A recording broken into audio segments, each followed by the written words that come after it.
Bypass અને natural bypass વચ્ચે શું ડિફરન્સ કહી શકાય? નેચરલ બાયપાસ અને બાયપાસ એટલે જે ઓપરેશન કરે ને એની અંદર તમારી હાથ પગની નળીઓ હોય, એ હાથ પગની અંદર જે સારી નળીઓ હોય ને એ ઓપરેશનની અંદર મૂકે.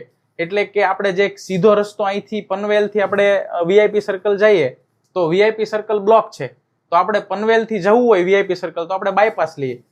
એવી જ રીતે જે જૂની નળી છે ત્યાં જ હોય, પણ શરીરની બીજી નળીઓ કાપી અને એક કટકો મોટી નળીમાં અને એક કટકો બીજી નાની નળીમાં આવી રીતે જોડી અને બાયપાસ કરતા હોય.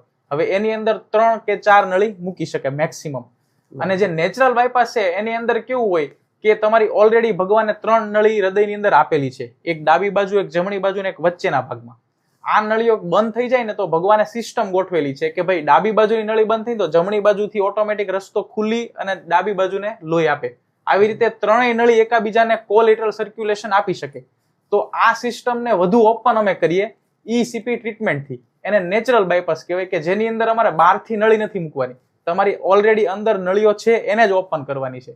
તો એના માટે તમારે અમને કોન્ટેક્ટ કરવો પડે સરળ હાર્ટ સેન્ટરનો. અમારી જે ઈસીપી ટ્રીટમેન્ટ છે એ નેચરલ બાયપાસની ટ્રીટમેન્ટ છે.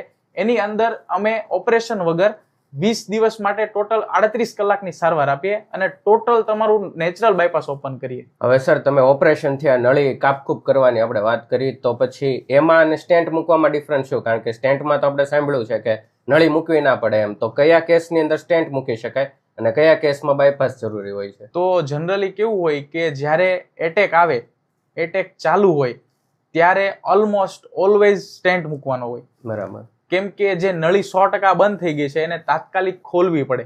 જો એ ન ખોલે તો હૃદયનો પાવર ઘટી જાય, હૃદય વીક થઈ જાય. એટલે જેમને એક જ નળી બંધ છે અને અથવા તો મેક્સિમમ 2 નળી બંધ છે તો એની અંદર ઓલમોસ્ટ ઓપ્શન હોય સ્ટેન્ટનો.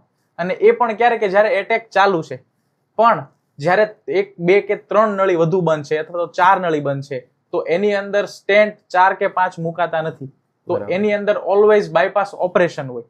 અને જો તમારે ઓપરેશન ન કરવું હોય તો અમારી જે ઈસીપી ટ્રીટમેન્ટ છે એ બેસ્ટ છે કે જેનાથી નેચરલ બાયપાસ થઈ શકે. એટલે જેમને પણ સ્ટેન્ટ મૂકવાનો છે એને ઓન ધ સ્પોટ, એટલે કે જ્યારે એટેક આવે છે ને ત્યારે જ મૂકવાનો હોય છે. અને 3, 4 કે 5 નળી બંધ છે તો એની અંદર હંમેશા બાયપાસ જરૂરી હોય છે. હવે